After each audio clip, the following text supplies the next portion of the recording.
നമസ്കാരം. ഇന്നത്തെ card reading നമ്മൾക്ക് എന്നും ഈ ജീവിതത്തിൽ ക്ഷീണവും തളർച്ചയും തോന്നാൻ കാരണം എന്താണ് എന്ന് യൂണിവേഴ്സിനോട് ചോദിക്കാം.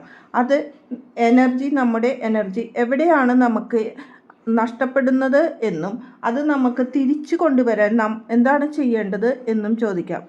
ആദ്യത്തെ കാർഡ് നമ്മളുടെ ജീവിതത്തിൽ ക്ഷീണവും തളർച്ചയും തോന്നാനുള്ള കാരണത്തെ ചോദിച്ചപ്പോൾ 5 ഓഫ് വാണ്ട് എന്ന കാർഡാണ് വന്നത്.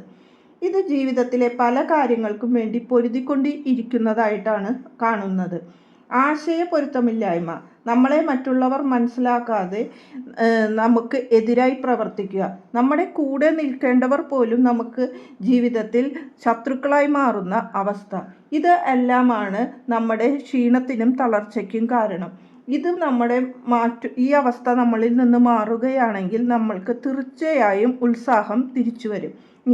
ഏത് കാര്യത്തിലാണ് നമ്മളെ എനർജി ഡ്രെയിൻ ചെയ്ത് പോകുന്നത് എന്ന് ചോദിച്ചപ്പോൾ നമ്മളിലുള്ള നിരാശ, ദുഃഖം, ആശങ്ക അല്ലെങ്കിൽ നഷ്ടബോധങ്ങൾ, എല്ലാ കാര്യത്തിലും ഒരു വിരക്തി തോന്നുക, ഇതൊക്കെയാണ് നമ്മുടെ എനർജി. ഈ കാര്യങ്ങളെക്കുറിച്ച് ചിന്തിച്ചിട്ടാണ് നമ്മുടെ ജീവിതത്തിലെ എനർജി നമുക്ക് നഷ്ടപ്പെട്ട് കൊണ്ടിരിക്കുന്നത്.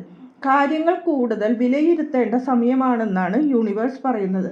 കൂടുതൽ ചിന്തിച്ച് നമ്മുടെ എനർജിയെ വേസ്റ്റ് ചെയ്യാതിരിക്കുവാനും പറയുന്നുണ്ട്.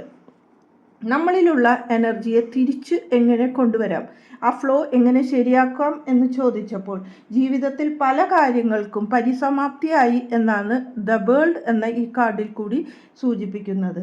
ഇനി ഉണ്ടാകാൻ പോകുന്നത് ജീവിതത്തിൽ നേട്ടങ്ങളും വിജയവും ആണ് ഉണ്ടാകാൻ പോകുന്നത്. അതുകൊണ്ട് നമ്മുടെ പാസ്റ്റിലുള്ള കാര്യങ്ങളെ ഓർത്ത് നമ്മുടെ സമയം നഷ്ടപ്പെടാതെ പുതിയ കാര്യങ്ങൾക്ക് വേണ്ടി നമ്മുടെ ജീവിതത്തെ തുറന്നു വയ്ക്കുവാനാണ് പറയുന്നത്. യൂണിവേഴ്സിൽ നിങ്ങൾ വിശ്വാസം അർപ്പിച്ചാൽ തീർച്ചയായും അതിന് നല്ലത് തന്നെ വരുമെന്നും പറയുന്നു. നന്ദി, നമസ്കാരം.